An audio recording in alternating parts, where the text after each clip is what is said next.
Question intéressante. Alors, c'est quoi l'anxiété?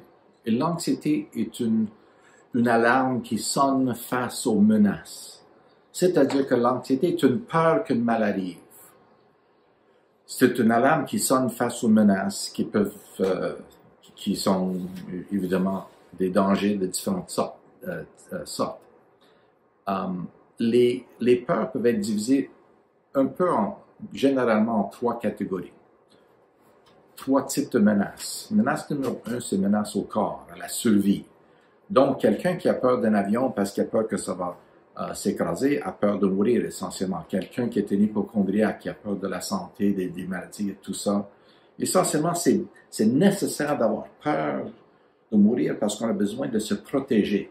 Donc, peur des hauteurs, parce qu'en nature, il n'y a pas d'auteurs qui sont pas dangereux, des précipices, etc. Peur des animaux sauvages, de se perdre.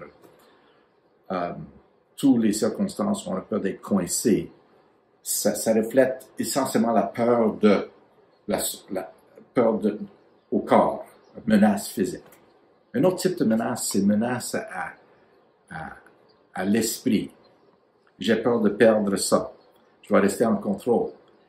Alors, il y a beaucoup de gens qui ont peur de leurs pensées, qui ont peur de ne pas fonctionner. Des fois, les gens deviennent déprimés, pas parce qu'ils sont déprimés, mais parce qu'ils ont peur d'être déprimés, de ne pas être fonctionné, de ne pas prendre soin de leur famille, de ne pas pouvoir fonctionner normalement comme d'autres membres de la société. Essentiellement de ne plus fonctionner, de perdre nos capacités, de se trouver dans un hôpital psychiatrique, etc. C'est une autre grande catégorie de peur. Une autre peur, c'est menace à l'image.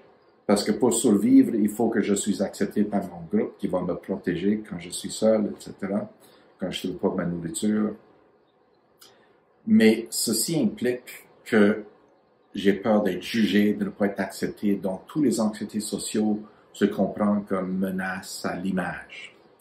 Si vous voulez, en effet, tous les peurs, tout simplement, c'est une peur qu'une mal arrive. Donc, c'est quoi qu'on cherche? L'antidote de ça, c'est le contrôle. On cherche toujours à contrôler, à éviter, m'assurer que si j'ai peur de rougir, je vais essayer de contrôler ma température. Si j'ai peur de tomber, je vais simplement éviter. Si j'ai peur d'un chien, je traverse la rue. Donc, on essaie de contrôler, mais des fois, on ne peut pas complètement contrôler. C'est-à-dire que qu'est-ce que je fais si j'ai peur d'une maladie?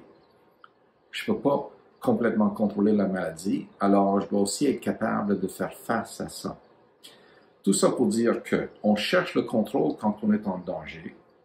Alors l'anxiété et la peur la peur de perdre le contrôle par rapport à une menace. Une, c'est un mécanisme de protection, l'autre, c'est l'alarme. Donc on cherche la protection, quand on ne peut pas se protéger, on est plus menacé. Ceci est le mécanisme de peur, ou de comprendre la peur, c'est de comprendre que, ultimement, on veut éviter un mal et on le fait en cherchant quelque chose, éviter, contrôler, tout ça. Ce qui est intéressant, comme on avait déjà dit, que quand on a peur, on essaie de contrôler la peur. C'est-à-dire que si j'ai peur d'un accident d'auto, quand il neige, je vais ralentir. C'est bien. C'est-à-dire, je reprends contrôle. Sauf qu'il faut comprendre que le contrôle n'est jamais absolu. Donc, il faut aussi être capable de gérer la possibilité qu'une mal va arriver quand même. C'est-à-dire, le manque de contrôle absolu. Les gens qui souffrent beaucoup des troubles anxieux ont beaucoup de misère à gérer le doute, à gérer le fait que des fois, on ne va pas avoir le contrôle.